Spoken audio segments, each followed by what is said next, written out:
સમરે પરજા સમરે સમરે જોગી જટાવાળા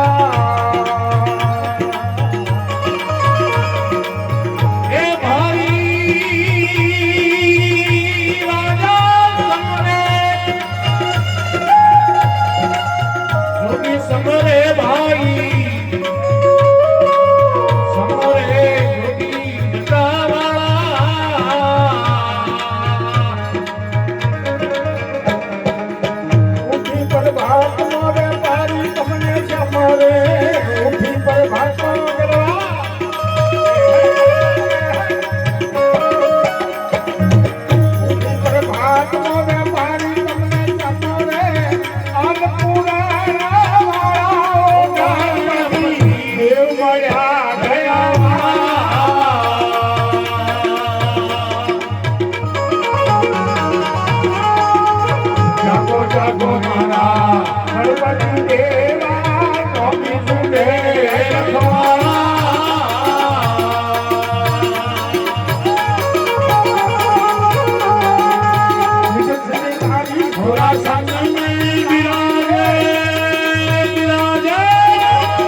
દેવ તમને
पूरा रे मारिया दुनिया में हुआ वनवाड़ा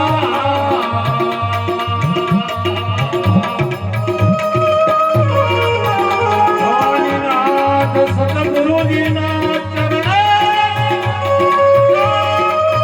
स्वामीनाथ चढ़े पूरा चरणे बोलिया मारा ए उजियाना ए ताळाओ गणपति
કોઈ મળે ધર્મના જ્ઞાની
સદગુરુ આગળ આયા મેવારી જાઉં રે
छूटी जाओ करे नहीं डाल दो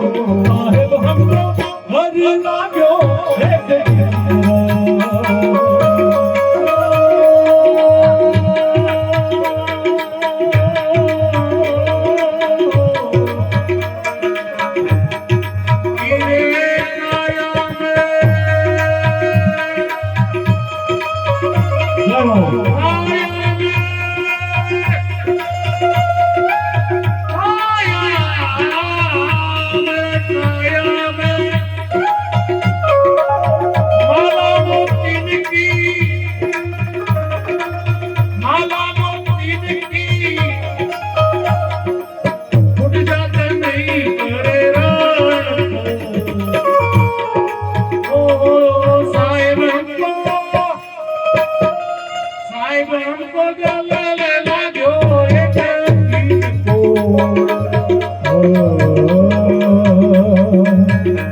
गुरु जी ऐसा कीजिए जैसा पूनम का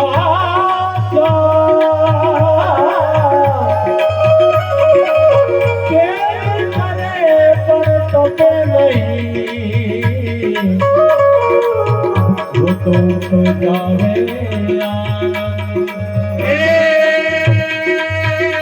करब खंडो संगीत में हे मारो नाथ जी प्रगट्या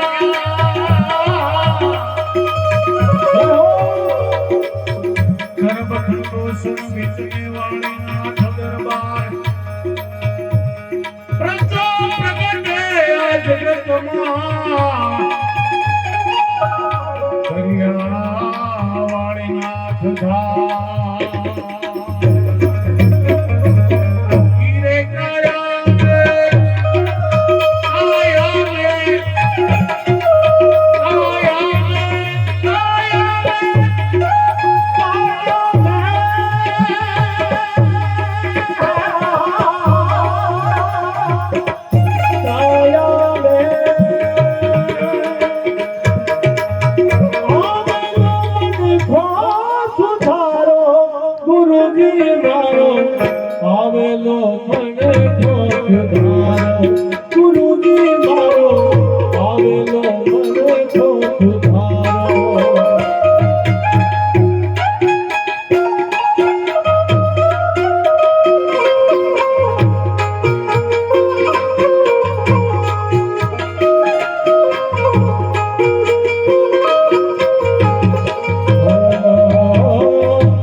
બોલી વાળીના બેટી જય હો.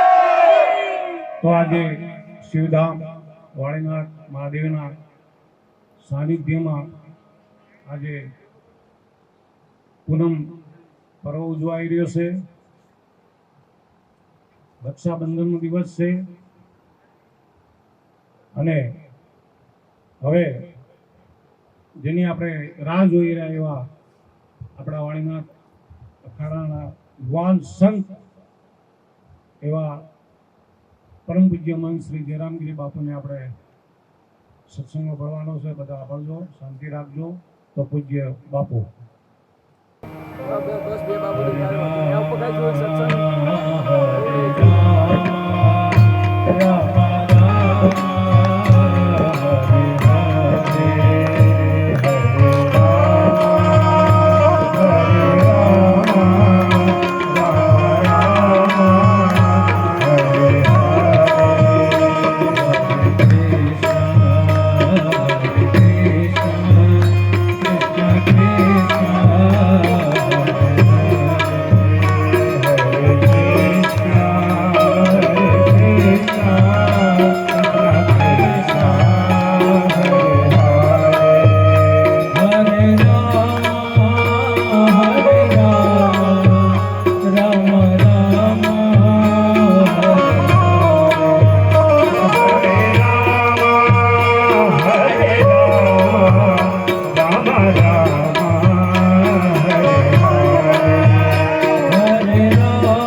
વાળીનાથ ભગવાનના દિવ્ય પ્રાંગણમાં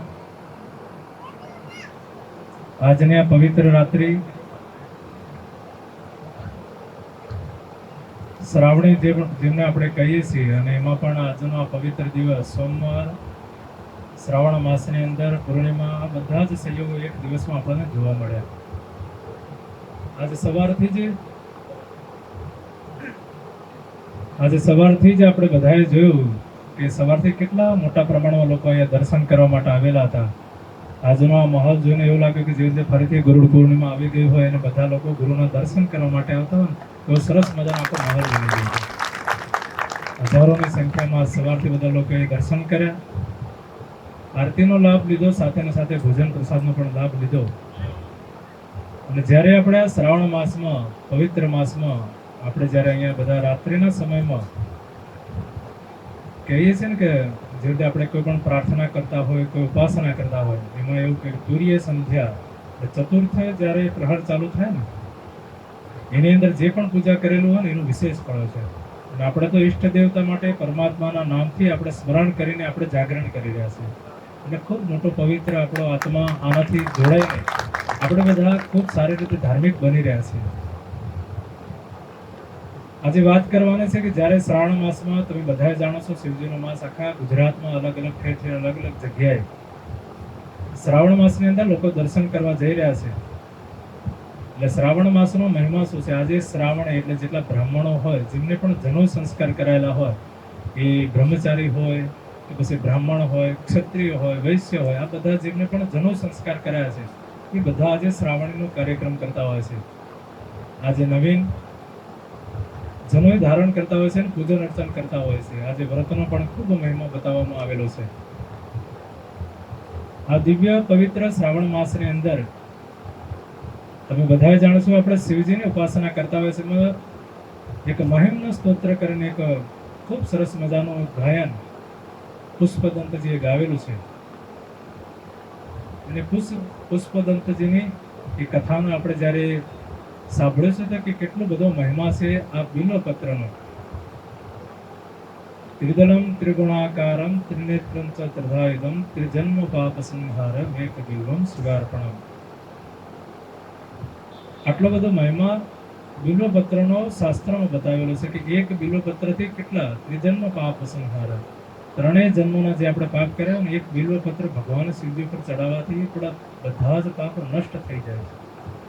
એટલે આવો દિવ્ય મહિમા બિલ્વપત્રનો બતાવેલો છે. આપ બધા જાણો છો કે સવારે આપણે વાળનાથ મંદિરમાં હજારોની સંખ્યામાં બિલ્વપત્ર આવે છે અને જેટલા પણ અનુયાયીઓ છે, ભક્તો છે, બધા સવારથી અહીં આવીને બિલ્વપત્રની જે પણ વ્યવસ્થા કરવાની છે બધા સવારથી જ લાગી જતા હોય છે. આખો દાડો વ્યવસ્થા કરીને બીજા દિવસે ભગવાનને ચડતા હોય છે. આપણે ભગવાન વાળાને અલગ અલગ યજમાનો દ્વારા લાખોમાં બિલીપત્ર આપણે જ્યારે બંને મંદિરોમાં ચડાઈ રહ્યા છે, ત્યારે પુષ્પદંત જે હતા એ ગંધર્વનો અવતાર હતા. એટલે ગંધર્વ એટલે મનુષ્યથી થોડા ઉપર અને મનુષ્ય કરતાં પણ શક્તિ થોડી વધારે હોય. જેવી રીતે એમનામાં અદૃશ્ય થવાની શક્તિ હોય, એમનું શરીર વધારી શકે છે, એ આકાશમાં વિચરણ કરી શકે છે, એવું ગંધર્વ માટે કહેવાય છે. અને એવા જ ગંધર્વ પુષ્પદંત જ્યારે દેવતાના રાજા ઇન્દ્રના રાજમાં એ પોતે જ નૃત્ય સાથે ગાયન કરતા હોય છે. એમના ગાયનમાં એમનો ખૂબ સારો અભ્યાસ હોય છે અને દેવતાઓને રીઝવવા માટે દેવતાઓની સભાઓમાં એ રોજ નૃત્ય ગાયન કરતા હોય, ગાયન ગાતા હોય છે. પછી એમનામાં એક વિશેષ યોગ્યતા એ હતી કે શિવ ઉપાસક હતા.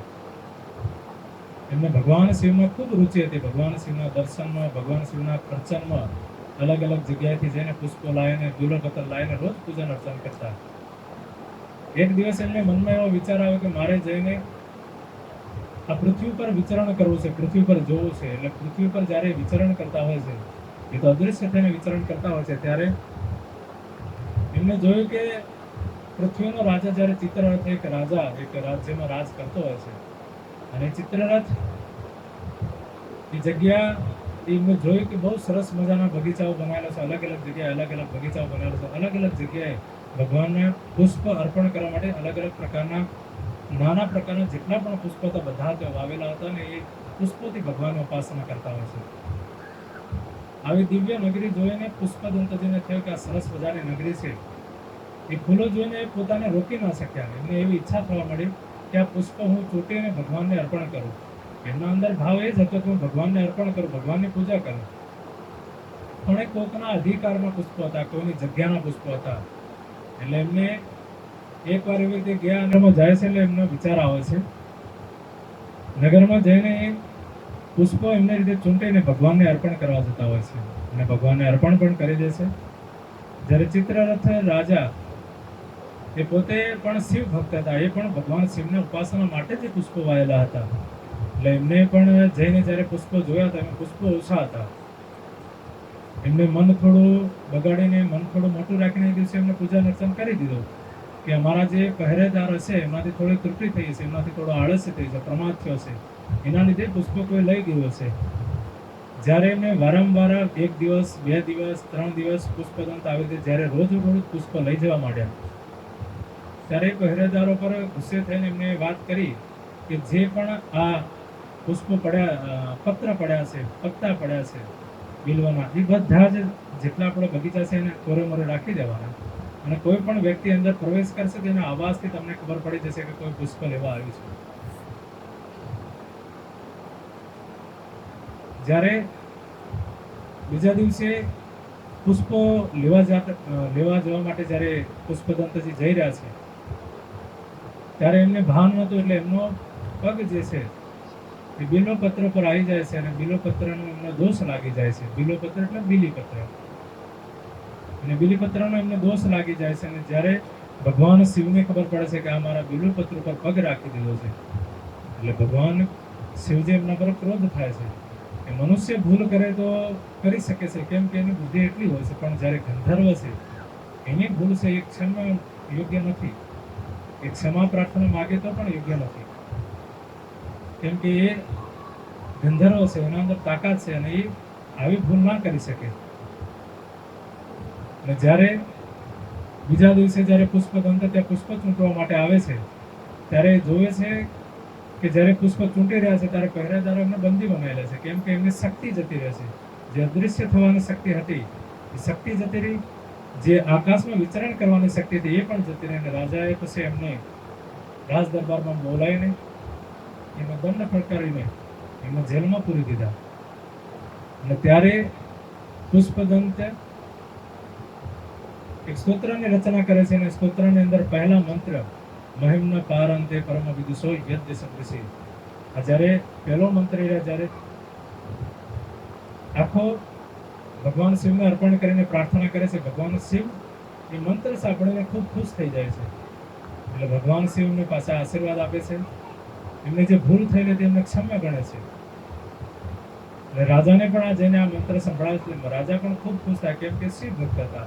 એ પણ ખૂબ ખુશ થયા અને એમને જેલમાંથી મુક્ત કરી દેશે. અને પછી એમને ફરીથી એવું અભિમાન થઈ જાય છે કે વારંવાર બધી જગ્યાએ જઈને મંત્ર સંભળાવતા હોય છે, અલગ અલગ જગ્યાએ, જેમ કે મેં આટલો સારો મંત્ર બનાવ્યો છે. એ પણ એક અભિમાન થઈ જતું હોય. જ્યારે આપણે વિદ્વત્તા આપણા અંદર ખૂબ મોટા પ્રમાણમાં આવી જાય ને એનું પણ એક વિશેષ અભિમાન આવી જતું હોય છે. અને આપણને એવી ખબર પણ નથી રહેતી હોતી કે આપણે આપણા જીવનમાં શું શું ભૂલો કરી રહ્યા છીએ. એટલે એમને પણ એવું વિદ્વત્તાનું અભિમાન આવી ગયું અને વારંવાર બધી જગ્યાએ જઈને એ મંત્ર સંભળાઈ રહ્યા છે. જ્યારે ભગવાન શંકરને ખબર પડે છે, ભગવાન શંકર એમને આદેશ આપે છે અને કહે છે કે તમે મારા જે દરેક મંદિરની આગળ તમે નંદી ભગવાનને જોવો છો, આપણે પોઠીઓ જેને આપણે કહીએ છીએ, બધી જગ્યાએ હોય છે મંદિરોમાં. એ પોઠીઓને તમે જઈને એના મુખારવિંદના દર્શન કરજો. એટલે ભગવાને જ્યારે આવું કીધું એટલે પુષ્પદંત હતા એમને પણ આશ્ચર્ય થયું. એટલે એમને પણ જે શિવ મંદિર હતું ત્યાં જોવા ગયા. અને શિવ મંદિરની અંદર જ્યારે એમને જોયું તો જે નંદી ભગવાન હતા એમના દાંતની અંદર પણ એ શ્લોક લખેલા હતા. એટલે પહેલાથી જ એ શ્લોક એના અંદર લખાયેલો હતો. એટલે એમનું અભિમાન દૂર કરવા માટે કે આ જે પણ થતું હોય છે પૂર્વ નિર્ધારિત હોય છે અને મારા દ્વારા જ થતું હોય છે એવું એમને ભાન કરાવવા માટે. અને જ્યારે આવો મહિમ્ન સ્તોત્રનો કીધેલો છે. મહિમ્ન સ્તોત્ર રોજ પાઠ કરવાનો તો ખૂબ અનેક લાભ બતાવેલા છે. પણ જ્યારે પણ આપણને સમય મળે, સોમવાર હોય કે પછી પ્રદોષ હોય, કોઈ પણ પવિત્ર દિવસ એવો હોય, એ દિવસે આપણે પાઠ કરી શકીએ છીએ. આપણે આપણા જીવનને નિર્મળ બનાવવા માટે, કેમ કે ગીતાજીમાં આપણે જ્યારે શ્રાવણ માસ ચાલી રહ્યો છે, પત્રમ પુષ્પમ ફલમ તોયમ યો મે ભક્ત પ્રયચ્છતિ. જે ભક્ત હોય, પત્ર હોય, પુષ્પ હોય, ફલ હોય, જળ હોય, અને ભગવાન શંકર અનેક દેવતાઓ માટે અલગ અલગ વિધિ બતાવે છે કે આ દેવતા આ કરવાથી ખુશ થાય, આ દેવતાને આ કરવાથી ખુશ થાય. એવી રીતે માં ભગવતી માટે એવું કહે કે માં ભગવતી અર્ચન એમને પ્રિય છે. અર્ચન તમે જેટલું પણ માતાજીનું કરતા હોય ને એટલા એ ખુશ થાય. એવી રીતે ભગવાન શિવ માટે જળ જેટલું પણ તમે ચડાવી શકો, જેટલું યથાશક્તિ જેટલું પણ ચડાવી શકો, એનાથી ભગવાન ખુશ થતા હોય છે. આ પવિત્ર માસની અંદર આપણે બધાએ પણ એક એવો નિયમ લેવો જોઈએ કે સવારે 1 લોટો જળનો લઈને રોજ મારે શિવજીને ચડાવવું છે, એવો નિયમ લઈને આપણે જળ પણ ચડાવવું જોઈએ. એટલે ખૂબ મહિમા એનો બતાવેલો છે. અને ભગવાન શંકર જ્યારે જળથી જ ખુશ થતા હોય તો આપણે તો નદીઓ પણ છે. આપણે તો વાળનાથમાં ઋષિકેશથી આપણે ગંગાજળનું જળ પણ લાયા છે. આખા વર્ષ માટે ભગવાન શિવની ઉપાસના માટે, અર્ચન માટે, જળાભિષેક માટે આપણે ભગવાન શંકર માટે ઋષિકેશ હરિદ્વારમાંથી જે ગંગાજળ હતું એક આખું ટેન્કર ભરીને આપણે પૂજન અર્ચન માટે લાવેલા છે. ભગવાન શંકરનો મહિમા જ્યારે ગંગાજી સાથે જોડાયેલો છે અને ગંગા એક પવિત્ર નદી અને એનું જળ રોજ ચડતું હોય અને આજે આપણે બધાએ જોયું કે સવારથી બધા જ લોકો ખૂબ સારી રીતે પૂજન અર્ચન કરી રહ્યા હતા.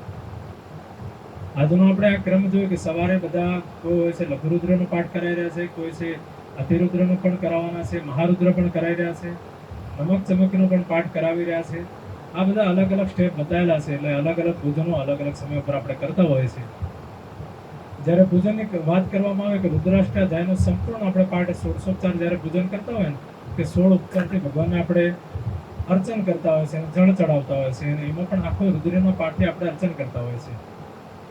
એ બધું જ પૂજન આપણે મહાદેવ ઉપર એક એક યજમાન દ્વારા આપણે કરાવતા હોય છે. એવું 16 પૂજન છે. નમક ચમક વિધિ સાથે પણ પાઠ છે અને લઘુરુદ્ર પણ આજે આપણે બધા જોયું અલગ અલગ યજમાનો દ્વારા લઘુરુદ્રનો પણ પાઠ થઈ રહ્યા હતા.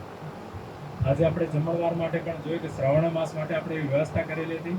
બધા જ યજમાનો સવારે અને સાંજે દાતા બનીને ભોજન પ્રસાદના દાતા હોય કે પૂજાના દાતા હોય કે શ્રૃંગારના દાતા, બધા અલગ અલગ દાતાઓ દ્વારા જ આવું સરસ મજાનું આયોજન થઈ રહ્યું હતું અને અલગ અલગ ભક્તો દ્વારા ખૂબ સરસ મજાના આરતીમાં મેં જોયું છે. હમણાં સંધ્યા ટાઈમની આરતીમાં એક સરસ મજાનો શ્રૃંગાર કરેલો હતો.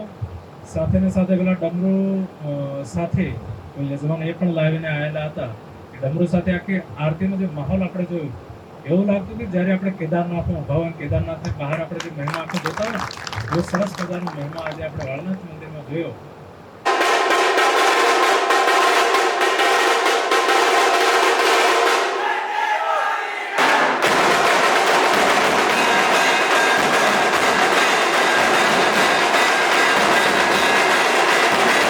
આનો મહિમા આખા ગુજરાતમાં એટલા માટે વધી જાય છે કે 12 જ્યોતિર્લિંગ અને 4 ધામ આ બધી જ જગ્યાએ આપણું આ શિવલિંગ ગયેલું છે. બધી જ જગ્યાએ જઈને પૂજન અર્ચન કર્યું છે. અલગ અલગ યજમાનો ત્યાં જઈને પૂજન અર્ચન કરતા હતા ને એ ટાઈમે બહુ બધું આપણે એવું દ્રશ્ય પણ જોયા છે કે બહુ બધા વિઘ્નો પણ આવતા હોય, પણ એ બધા જ વિઘ્નોની અંદર પાર પડીને જેટલા પણ સેવકો હતા, જેટલા પણ યુવાનો હતા, ખૂબ સારી રીતે મહેનત કરીને બધી જગ્યાએ શિવલિંગ લઈ ગયા, પૂજન કર્યું. અને આ આખા ભારત વર્ષમાં આવી પ્રથમ ઘટના હશે કે આવી રીતે અલગ અલગ જગ્યાએ જઈને આપણે પૂજન અર્ચન કરીશું. ગુરુ મહારાજના આદેશથી, એમની જ પ્રેરણાથી અને ભક્તોનો બધાનો સાથ સહકારથી આવા કાર્યો સંભવ થતા હોય છે.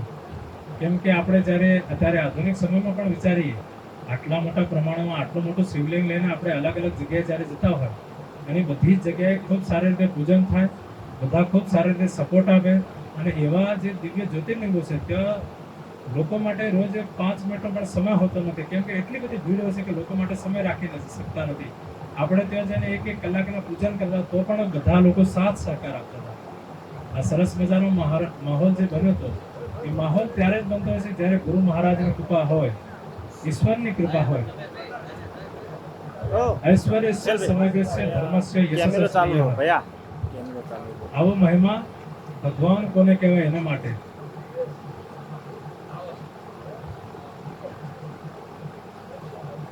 જેના અંદર સમગ્ર ઐશ્વર્ય છે, જેના અંદર સમગ્ર ધર્મ સમાવેલો છે અને ઈશ્વરની કૃપા હોય ત્યારે જ આ બધું સંભવ બનતું હોય છે. વાળનાથ ભગવાનની અસીમ કૃપાથી આવો સરસ મજાનો માહોલ આજે આખા ગુજરાતમાં આપણે જોઈ રહ્યા છીએ. સોમનાથ પછી બીજા નંબરે આવી લોકો મોટા પ્રમાણમાં અહીંયા લોકો આવી રહ્યા છે, દર્શન કરી રહ્યા છે અને અહીંના જે વાઇબ્રેશન છે, જેમ કે આપણે બધા અત્યારે આવેલા છે કે 15 વર્ષથી કે 20 વર્ષથી, આ તો પરંપરાઓથી અહીંયા ઉપાસના થઈ રહી છે. 900 વર્ષ જૂની આ પરંપરા, કેટલા બધા સંતો આવીને તપસ્યા કરેલી. વિરેમગીરીજી મહારાજ માટે તો એવું કહેવાય કે 300 વર્ષ સુધી એમને તપસ્યા કરી. આટલા સંતો અહીંયા તપસ્યા કરેલી હોય ત્યારે જ આવી જગ્યા પવિત્ર બનતી હોય છે. અને અત્યારે વર્તમાન સમયમાં આપણે બધાએ જોઈ રહ્યા છે લોકો પહેલી વાર આવીને અહીંયા કેમ આકર્ષિત થાય છે? કારણ કે અહીંના વાઇબ્રેશન, અહીંયા આટલા બધા સંતોએ તપસ્યા કરી છે. પૂજ્ય ભાવનું આપણે જીવન જોઈએ બાપુનું, કે બાપુએ 80 વર્ષ સુધી જીવન અહીંયા રહ્યા અને ત્યાર સુધી એમને રોજ એટલું ભજન કર્યું, એટલી તપસ્યા કરી, એટલી ઉપાસના કરી. લોક કલ્યાણના કાર્યો એમને જીવનમાં ખૂબ કર્યા, પણ સાથે ને સાથે ઉપાસના પણ ખૂબ કરી. અને એમના જ પરિણામ સ્વરૂપે એમની જે કૃપાથી અને એમનું જે ફળ આપણે બધા અત્યારે ભોગવી રહ્યા છીએ. આપણે આપણા જીવનમાં ખૂબ સારા કાર્યો કર્યા છે કે એમનું સાનિધ્ય આપણે બધાને મળ્યું. હું પણ પોતાને ખૂબ સદભાગ્ય માનું છું કે મને એમનું સાનિધ્ય છેલ્લા 10 વર્ષ સુધી મળ્યું અને એમના આશીર્વાદ, મારા ઉપર એમના આશીર્વાદ હંમેશા રહેલા છે. આ પરંપરામાં જેટલા પણ સંતો છે એ બધા ઉપર એમના આશીર્વાદ ખૂબ હતા. અને એમનું આપણે જીવન જ્યારે જોઈએ ને, બધા જ માટે એક જ ભાવ. સંતોનું જીવન કેવું હોય છે, જેવી રીતે કોઈ ખૂબ નજીક હોય, કોઈક દિવસે આવતો હોય, કોઈક વર્ષે આવતો હોય, પણ બધા જ માટે એક જ ભાવ. અને એવું જીવન પૂજ્ય ભાવનું હતું. એ નજીક હોય, દૂર હોય, અને બધા જ માટે એક જ ભાવ, એક જ એમના આંખોમાં જોઈએ ને એક કરુણા દર્શાતી હોય. અને એ કરુણાના જ આશીર્વાદ આપણે બધાને આજે મળી રહ્યા છે. પવિત્ર શ્રાવણ માસની અંદર ભગવાન શિવને રીઝવવા માટે જ્યારે આપણે અનેક પ્રયાસ કરી રહ્યા છીએ, સવારથી લઈને સાંજ સુધી ધાર્મિક કાર્યો કરી રહ્યા છીએ. હમણાં તમે બધાએ જોયું છે કે આપણે એક વૈદિક ગુરુકુલમ પણ અહીંયા શરૂઆત કરી દીધી છે. અત્યારે લગભગ 20 જેવા વિદ્યાર્થીઓ અહીંયા અભ્યાસ કરવા માટે પણ આવ્યા છે. આપણે જે સનાતન સંસ્કૃતિ છે, સનાતન ધર્મને ટકાવવા માટે અનેક સંતો પણ અહીંયા ચાતુર્માસમાં ઉપાસના કરી રહ્યા છે. જે ખાલી દૂધ ઉપર રહીને આખો દિવસ ઉપાસના કરતા એવા સંતો પણ અહીંયા પણ આવીને ઉપાસના કરી રહ્યા છે. એટલે આપણે આ જે સનાતન ધર્મમય માહોલ જે છે એને આપણે બનાવી રહ્યા છે. જ્યારે ઋષિકુમારોની વાત કરીએ, આખા ભારતમાંથી જેને પણ સંસ્કૃતનો અભ્યાસ કરવો હોય, જેને પણ વેદનો અભ્યાસ કરવો હોય, જેને પણ વ્યાકરણનો અભ્યાસ કરવો હોય, એ બધા જ માટે આપણે અહીંયા વ્યવસ્થા કરી છે. અને એ બધા જ અહીંયા અભ્યાસ કરી શકે છે. અને બ્રાહ્મણ એટલા માટે એમાં રુચિ રાખતા હોય છે કે બ્રાહ્મણ કર્મકાંડમાં આગળ જઈને એને વધતા હોય છે અને એમને જીવન વ્યાપન એનાથી ચાલી જતું હોય છે. પણ આપણે એવી વ્યવસ્થા કરી છે, કોઈ પણ વ્યક્તિ જે સંસ્કૃત અભ્યાસ કરવા માંગતો હોય, સંસ્કૃતને જાણવા માંગતો હોય, સ્તોત્ર ભણવા માંગતો હોય, એ બધા જ માટે આપણે ભવિષ્યમાં એ સંસ્કૃતિને જાણી શકે, સંસ્કૃતને જાણી શકે અને આપણે સનાતન ધર્મને જાણી શકીએ એવો માર્ગ આપણે જ્યારે પણ સનાતન ધર્મમાં આપણે હોઈએ અને જ્યારે પણ આપણે ભગવા વસ્ત્ર ધારણ કર્યા હોય ત્યારે આપણો સર્વપ્રથમ એક ધ્યેય બની જાય છે કે આપણે સનાતન ધર્મનો પ્રચાર કરીએ, સનાતન સંસ્કૃતિનો પ્રચાર કરીએ. અને જે સંસ્કૃતના ગ્રંથો હોય એ સંસ્કૃતના ગ્રંથોનું બધા વાંચન કરી શકીએ અને સમજી શકીએ. જે આ વર્તમાન પરિસ્થિતિમાં આ ગુજરાત જેવા પ્રદેશમાં ખૂબ સમૃદ્ધ પ્રદેશ આપણો ગુજરાત રહેલો છે. અત્યારે તમે જુઓ કે આખા ભારત વર્ષમાં ગુજરાતનું ખૂબ સારી રીતે વિકસિત થઈ રહેલું રાજ્ય છે. પણ વર્તમાન સમયમાં જ્યારે સંસ્કૃતિની વાત આવે, સંસ્કૃતિની વાત આવે ત્યારે આપણે બહુ પાછળ છીએ. ગુજરાતની અંદર સંસ્કૃતિ ખૂબ પાછળમાં રહેલી છે. જ્યારે મેં તમને પહેલાં પણ જ્યારે એક આપણો અહીંયા આજથી 2 મહિના પૂર્વમાં જ્યારે પૂર્ણિમાનો સત્સંગ હતો ત્યારે એમાં એક વાક્ય આવ્યું હતું, ગુર્જરે જીર્ણતાંગ ગતઃ. એ સમય એવો આવ્યો હશે કે એ ટાઈમે ભક્તિ અહીંયા આવી એટલે ભક્તિ બુઝુર્ગ થઈ જાય છે. અને એ સમય એવો હશે ત્યારે આપણે અહીંયા ભક્તિનું પ્રમાણ ખૂબ ઓછું હશે. કેમ કે આપણે તો ભગવાનોએ અવતાર લઈને ભગવાન અહીંયા વર્ષો સુધી રહ્યા છે. એ દ્વારકા હોય, સોમનાથ હોય, તમે જોઈ શકો છો કેવો આપણો ઇતિહાસ રહેલો છે. પણ વર્તમાનમાં જ્યારે એક સંતે એની વ્યાખ્યા કરી, એ સંત એવું કહેવા માંગતા હતા કે ગુર્જરે જીર્ણતા કરી એટલે ગુજરાતમાં જઈને ભક્તિ પ્રૌઢ થઈ હતી, મતલબ ખૂબ વિચારવાળી થઈ ગઈ, ખૂબ ભક્તિવાળી થઈ ગઈ. એવા પણ વિચારો વિદ્વાનો કરતા હોય છે. અને આપણે જ્યારે ભક્તિનું પ્રમાણ પણ જળવાઈ રહે, જ્ઞાનનું પ્રમાણ પણ જળવાઈ રહે અને લોકો નિષ્ઠા સાથે, શ્રદ્ધા સાથે, સનાતન ધર્મ સાથે જોડાઈ રહે એવા પ્રયાસો આપણે કરી રહ્યા છીએ. વર્તમાનમાં સેવકો દ્વારા જ્યારે અનેક પ્રશ્ન આવતા હોય છે, આપણે જે પરંપરામાં સનાતન સંસ્કૃતિની અંદર, સનાતન પરંપરાની અંદર ભગવાન શિવનો રોજ 16 ઉપચારથી આપણે પૂજન કરતા હોય, રોજ એમને ભોગ લાગતો હોય અને જ્યારે આપણે વસ્ત્રોને લઈને આપણે બહુ બધા વ્યવધાન અહીંયા રાખેલા છે કે ભાઈ કોઈ પણ પુરુષ હોય એ ધોતીમાં જ અંદર આવી શકે છે, એ પેન્ટ શર્ટમાં અંદર જઈ શકતો નથી. કેમ કે એનો દોષ એને લાગે છે. જે પણ યજમાન પેન્ટ શર્ટમાં જઈને પૂજન અર્ચન કરે છે તો એનો દોષ એને લાગવાનો છે. કોઈ પણ સ્ત્રી એવા કપડામાં જઈને એને પૂજન અર્ચન કરે છે એનો દોષ એને લાગવાનો છે. એટલે બહુ બધા નિયમો આપણે બનાવેલા છે. એનો મુખ્ય હેતુ એ જ હોય છે કે તમે બધા આ નિયમો જાણી લો. તમે બધા ઘરે હોય કે કોઈ પણ મંદિરે જતા હોય, જ્યારે તમે ગર્ભગૃહની અંદર પ્રવેશ કરતા હોય બહુ બધી પવિત્રતા જરૂરી છે. પવિત્રતા સાથે આપણે ગર્ભગૃહમાં પ્રવેશ કરવો જોઈએ. કેમ કે એના દોષ બધા આપણને લાગતા હોય છે. આપણે જ્યારે પણ જોતા હોય છે કે કોઈ પણ પુરુષ પેન્ટ શર્ટમાં જો અંદર પ્રવેશ કરશે તો એનો દોષ એને જ લાગવાનો છે. એક સંકેત માત્ર જે આપવાનો હોય છે એ ગુરુજનો આપશે, બ્રાહ્મણો આપશે, પૂજારી આપશે કે વાડીનાથનો કોઈ પણ સેવક ત્યાં ઉપસ્થિત હશે એ આપશે. પણ તો પણ તમે મર્યાદા તોડીને જો અંદર જશો તો એનો દોષ તમને લાગવાનો છે. એવી જ રીતે માતાઓ પણ કોઈ પણ પ્રકારનો દોષ સાથે અંદર જાય છે તો એનો દોષ એમને લાગવાનો છે. એટલે આપણે જ્યારે પણ મંદિરમાં જતા હોય, ધાર્મિક સ્થળે જતા હોય, જે આપણે નિયમો શાસ્ત્રોમાં બતાવેલા છે કે જે પણ મંદિરના નિયમો છે એના નિયમોનું આપણે બધાએ પાલન કરવું જોઈએ. ગર્ભગૃહની ખૂબ પવિત્રતા જાળવવી જરૂરી છે. તમે દક્ષિણના મંદિરે જો, ઉત્તર ભારતના મંદિરે જો, એમાં તમે જોતા હશો કેટલી બધી મર્યાદાઓ રાખતા હોય છે, અને મર્યાદાઓ આપણે રાખવી ખૂબ જરૂરી છે. એ મર્યાદાઓ સાથે આપણે જ્યારે પૂજન અર્ચન કરીશું તો એનું ફળ પણ ખૂબ અત્યધિક વધી જતું હોય છે. જ્યારે આપણે કોઈ પણ સંકલ્પ સાથે શિવજીના આપણે જ્યારે અર્ચન કરતા હોય છે, એ દૂધમાં પણ કરી શકીએ છીએ, કોઈ પણ ફ્રૂટનો રસ હોય એમાં પણ કરી શકીએ છીએ, નારિયેળથી પણ કરી શકીએ છીએ, મધથી પણ કરી શકીએ છીએ, ઘીથી પણ કરી શકીએ. જેવો જેવો આપણી શ્રદ્ધા હોય એ પ્રમાણે આપણે અભિષેક કરી શકીએ છીએ. અને એના ફળ પણ શાસ્ત્રોમાં ખૂબ મોટા પ્રમાણમાં બનાવેલા છે કે કોઈને મોક્ષ જોતો હોય તો આની સાથે પૂજન કરી શકે છે, કોઈને ધન જોતું હોય તો આની સાથે પૂજન કરી શકે છે, કોઈને શાંતિ જોતી હોય તો આની સાથે પૂજન કરી શકે છે. એવા અનેક શાસ્ત્રોમાં વર્ણિત કરેલા છે. પણ આપણે જ્યારે ધર્મ નગરીમાં જતા હોય, પવિત્ર નગરીમાં જતા હોય, વાળીના ધામમાં આવતા હોય કે કોઈ પણ ધાર્મિક સંસ્થામાં જતા હોય, આપણે એ બધા જ નિયમોનું પાલન કરવા ખૂબ જરૂરી છે. જેટલા પણ દોષ લાગવાના છે બધા જ તમને લાગવાના છે. જેવી રીતે આપણે દર ગુરુવારે બધા જ લોકોને ગુરુમંત્ર આપતા હોઈએ છીએ. એ ગુરુમંત્ર આપવાનો મુખ્ય ઉદ્દેશ્ય હતો કે ગુરુમુખ થવું ખૂબ જરૂરી છે. આપણે આપણા જીવનમાં ખૂબ સારી રીતે ઉપાસના કરતા હોય છે, પૂજન અર્ચન કરતા હોય છે, જળ ચડાવતા હોય છે, બધા જ નિયમોનું પાલન આપણે કરતા હોય છે.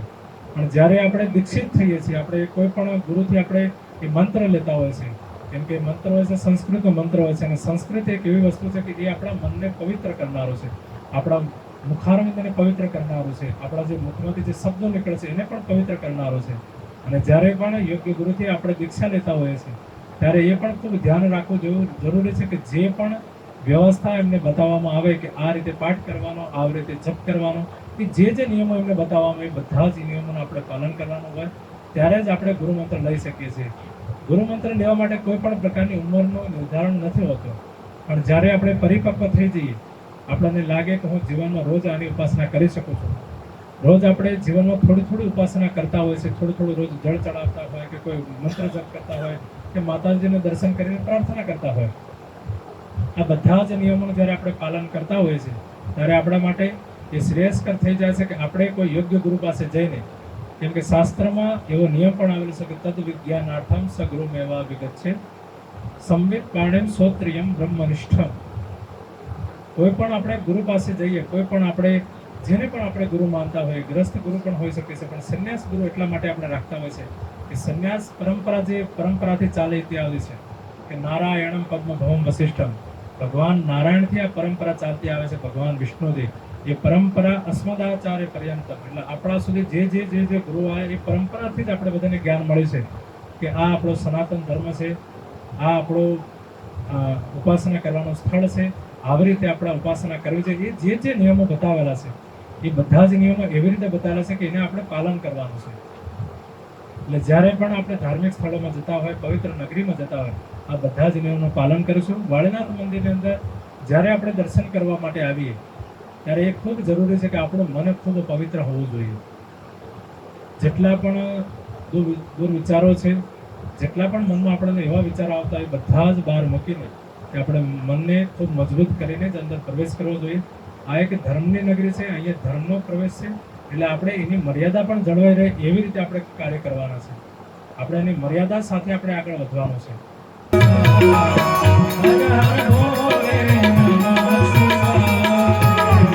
શિવાય નમઃ શિવાય, હર હર ભોલે નમઃ શિવાય, નમઃ શિવાય નમઃ શિવાય, હર હર ભોલે નમઃ શિવાય, નમઃ શિવાય નમઃ શિવાય, હર હર ભોલે નમઃ શિવાય, નમઃ શિવાય નમઃ શિવાય, હર હર ભોલે નમઃ શિવાય, નમઃ શિવાય નમઃ શિવાય, હર હર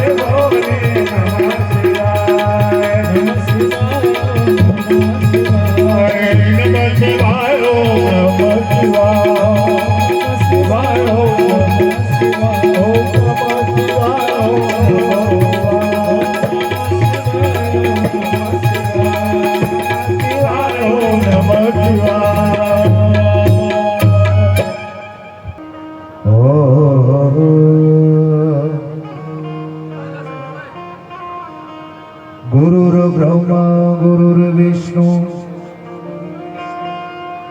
गुरुर्देवो महेश्वरा गुरुर्साक्षात् परम ब्रह्म तस्मै श्री गुरुदेव नमः।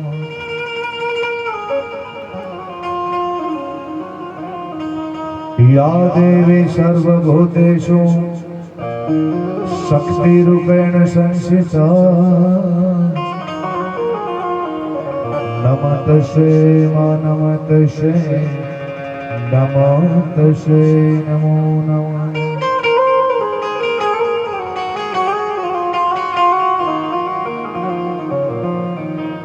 शिव समान कोई दाता नहीं विपत्ति विदारण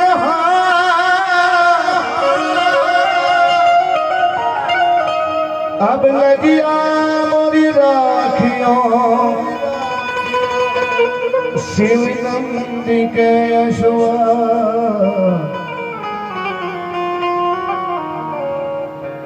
मेरे भोले के दरबार में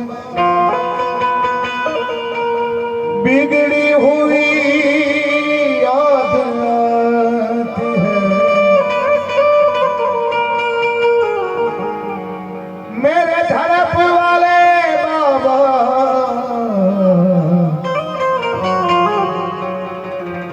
तेरी याद बहुत आती है।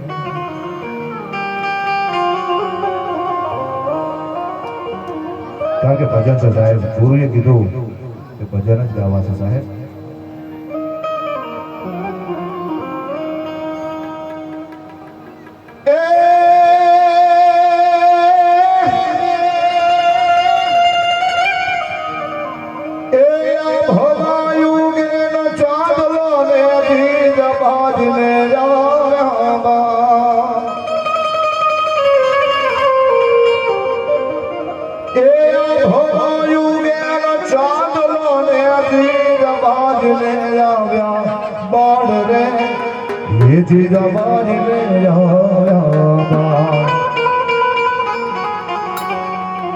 बालूडान कोड ही छोड़े जड़ोड़ डोग दाडोले शिवाजी नील रोनावे माता जी जबाज ढोलावे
काले तारा युग खेला से सुमा चारो आव देवाने शिवा से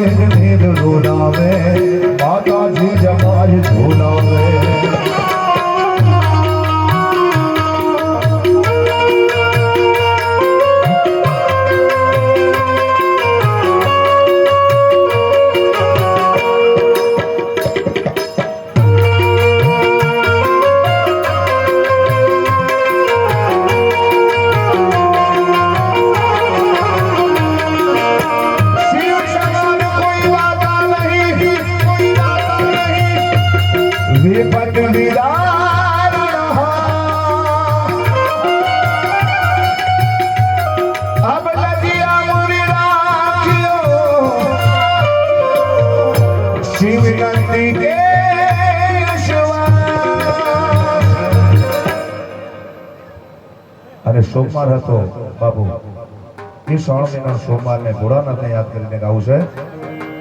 નગર મેં જોગી આયા, અજબ હૈ તેરી માયા, सबसे बड़ा है तेरा धाम, तेरा धाम.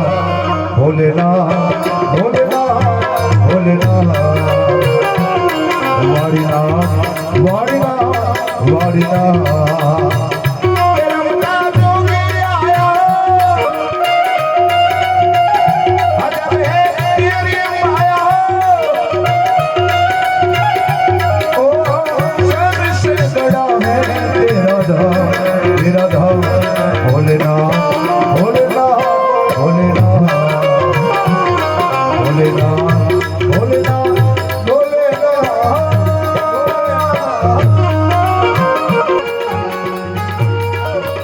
ओम नमः शिवाय, ओम नमः शिवाय, हर हर भोले नमः शिवाय.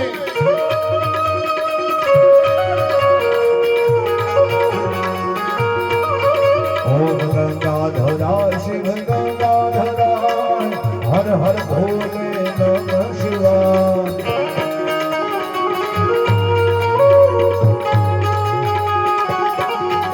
ओम गंगाधरा शिव गंगाधरा, हर हर भोले नमः शिवाय.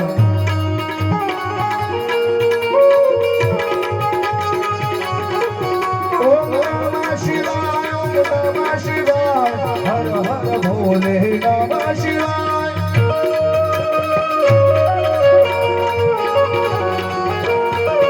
ओम नमः शिवाय, ओम नमः शिवाय, हर हर भोले नमः शिवाय.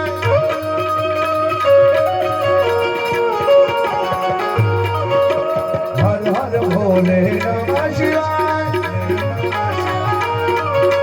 हर हर भोले नमः शिवाय, हर हर भोले नमः शिवाय. अरे गुरु जी ऐसा कीजिए जैसा पूनम का चाँद।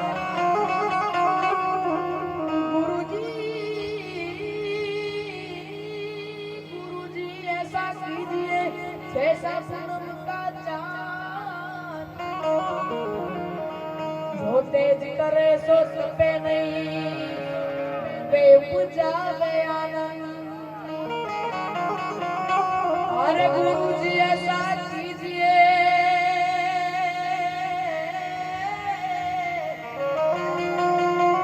गुरु जी ऐसा कीजिए जैसा सूरज का, जैसा पूनम का, जैसा पूनम का चाँद।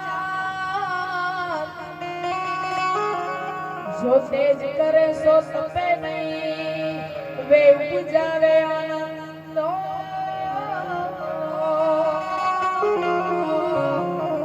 અને ભજનથી શરૂઆત કરી છે ત્યારે